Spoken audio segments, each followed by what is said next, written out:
est-ce qu'il y a des clichés par rapport à ce domaine dont on est en train de parler? Donc, ça peut être par rapport au domaine du podcast, ça peut être par rapport à l'interactivité de manière globale, justement, comme on disait tout à l'heure, entre des créateurs et des auditeurs, entre donc auditeurs, spectateurs, voilà, pas forcément podcast du coup, ou dans des communautés diverses, ou alors carrément, si t'as des clichés en tête par rapport à l'interactivité autour du podcast, tu peux y aller.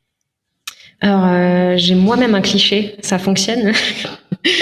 Oui, tout fonctionne. Allez, en fait, quand on parle de notre application, on nous demande souvent alors la modération, les commentaires, les diffamations, les gens qui vont mettre du contenu raciste, homophobe, je ne sais quoi, dans les chatrooms.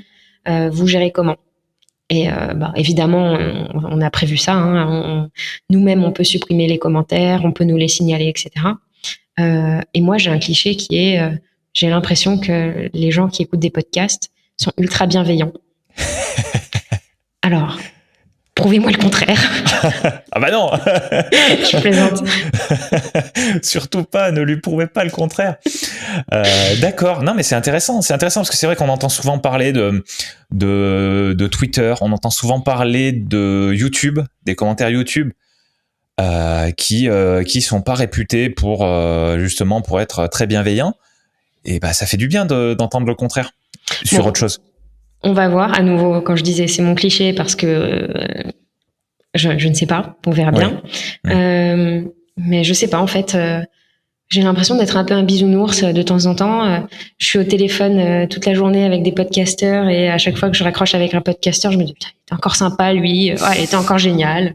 Parfois, je suis de mauvaise humeur, j'ai un podcasteur au téléphone, je ressors, je suis de bonne humeur. Enfin, et c'est bon, on dirait que je jette des fleurs dans tous les sens là, mais Hugo qui passe aussi du temps avec des podcasteurs de temps en temps, on partage la même opinion. Alors, c'est quoi cette communauté de gens sympas?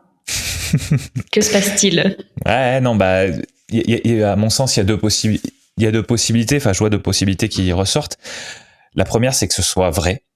C'est que il y a une raison qui fasse que vraiment les gens qui font du podcast, comment dire, le fait d'avoir envie de faire du podcast et de se lancer, de faire cet effort-là, parce que c'est quand même un certain travail, une certaine prise de risque, j'ai envie de dire. Alors c'est modéré, mais bon, on se met quand même un petit peu en avant. Peut-être que par rapport à d'autres types de créateurs qui passent plus par l'image ou qui passent, peut-être qu'il y a des tendances systémiques. Je crois que c'est un terme qui est employé, qui fait que c'est vrai. Ça serait top. Ce qui serait un peu moins top, mais ce qui est possible aussi, c'est que les gens qui vont justement tester Tumul en tant que podcasteur, qui sont ouverts d'esprit sur un autre service, peut-être que c'est eux qui sont particulièrement bienveillants. Voilà, c'est une autre possibilité.